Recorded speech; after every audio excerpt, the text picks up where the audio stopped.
let's turn one of these kits into a Wabi-kusa. All we're gonna need is some water and a container to mix the ingredients in.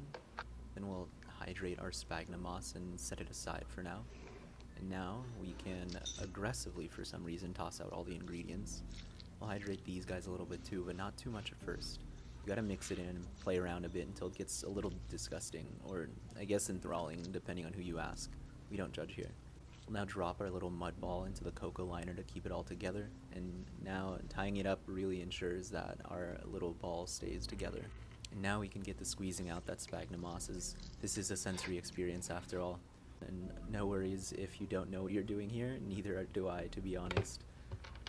Eventually you'll get there and end up with something like this. Let's go for one last wrapping this time, but with the fun stuff.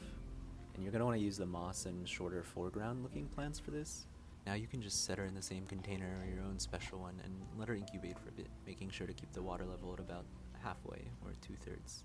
I like to wait until they've settled into something more like this before further planting, but if you want to jump the gun, you can. I like to use a chopstick to make a little hole and then just tuck those little plants in. And now a couple weeks later, you should have something you can twirl.